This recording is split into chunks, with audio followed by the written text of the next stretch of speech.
Alors voilà pour la partie de cours, donc la dernière partie de cours. Après c'est terminé. Donc j'avais fait le choix de vous taper tout le cours. L'avantage en vous tapant tout le cours, c'est qu'on peut faire des exos un petit peu plus longtemps, ce que vous êtes en train de faire. Vous voyez, ça c'est pas trop mal. L'inconvénient, c'est que vous n'avez pas ce côté j'assimile le cours en l'écrivant, en le notant avec ma propre écriture. Il y a beaucoup de gens qui ont besoin de ça pour bien maîtriser le cours.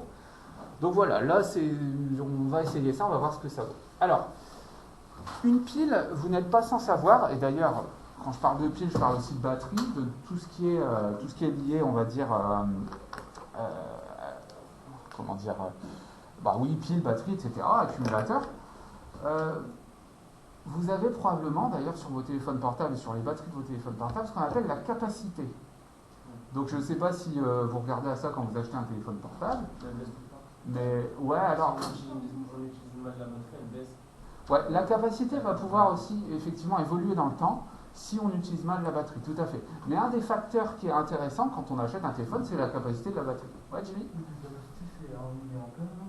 Alors, milliampères, c'est le courant électrique, c'est l'intensité du courant électrique. En fait, une capacité, tu le vois, on peut l'exprimer en coulomb ou encore en ampère-heure ou en milliampère-heure. Donc vous, ce que vous avez sur vos téléphones portables, on vous donne directement sur les batteries, c'est par exemple 2000 mAh, etc., etc. Et vous pouvez du coup, en fonction de la capacité de la batterie, aussi sélectionner votre téléphone portable.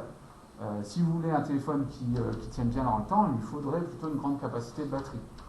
C'est plus sympa, si vous ne voulez pas le recharger sans arrêt, d'avoir une bonne batterie avec une capacité relativement importante.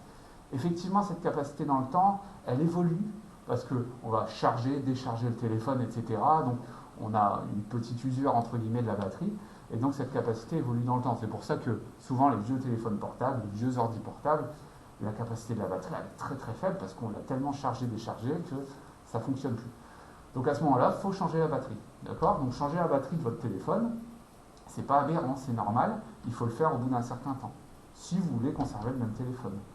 Moi j'ai longtemps conservé un téléphone, c'était vraiment pas pour changer parce que je l'aimais bien. Je l'ai gardé plusieurs années et j'ai changé la batterie une fois.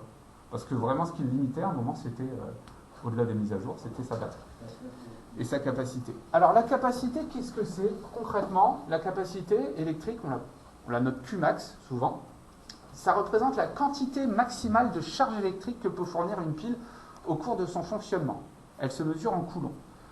Donc les charges électriques, donc en gros la quantité d'électrons pour faire simple, on voit bien qu'un courant électrique c'est des électrons qui circulent, donc plus cette batterie va pouvoir fournir des électrons qui circulent, plus ce sera intéressant, plus elle va pouvoir nous fournir d'énergie. On voit bien cette idée de capacité ici. Alors ici, j'ai fait le choix de vous projeter un exemple qui parle plutôt bien dans le cas de nos piles. Alors, le but, ça va être de calculer par exemple la capacité des piles qu'on met en place ici, qu'on étudie en classe. Donc pour ce faire, qu'est-ce qu'il faut faire concrètement ? Donc si par exemple on utilise une pile cuivre-zinc qui contient 0,20 mol de zinc, on suppose que c'est le réactif limitant. D'accord ? Donc on va regarder le réactif limitant. Et là on va regarder un petit peu ce qui se passe au niveau des électrons et de la transformation de la demi-équation.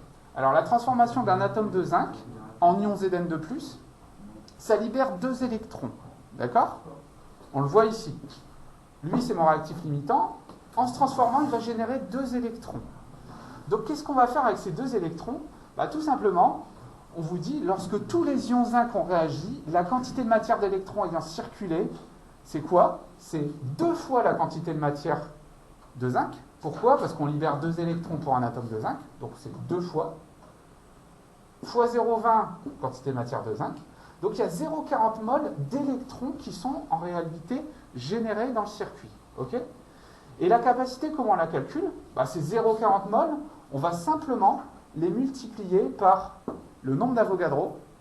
D'accord ? Vous savez qu'une mole, ça contient 6,02 fois 10 puissance 23 entités. Donc là, en fait, en multipliant ça par le nombre d'Avogadro, j'ai le nombre d'électrons générés dans le circuit. Ouais, 0,40 fois le nombre d'Avogadro.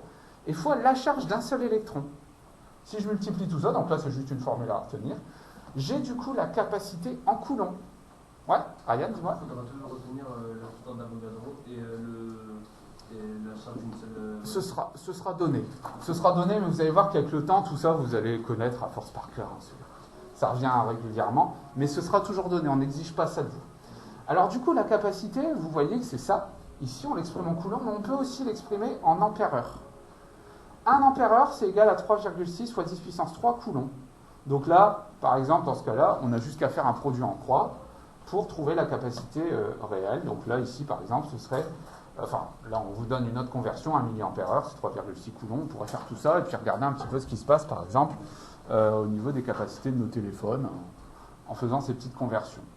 Voilà, donc il y a juste cette formule-là à retenir. Les constantes, on vous les donnera toujours. Par contre, la quantité de matière d'électrons, ça, on ne vous la donnera pas. Il faudra la retrouver à partir de la demi-équation électronique du réactif limitant. Là, on voit bien qu'il y a un rapport 2 par rapport au nombre d'atomes de zinc. La quantité de matière d'atomes de zinc. Ça va pour tout le monde? Ouais. Bon, bah super. Bah écoutez, on corrige l'exo juste après la pause.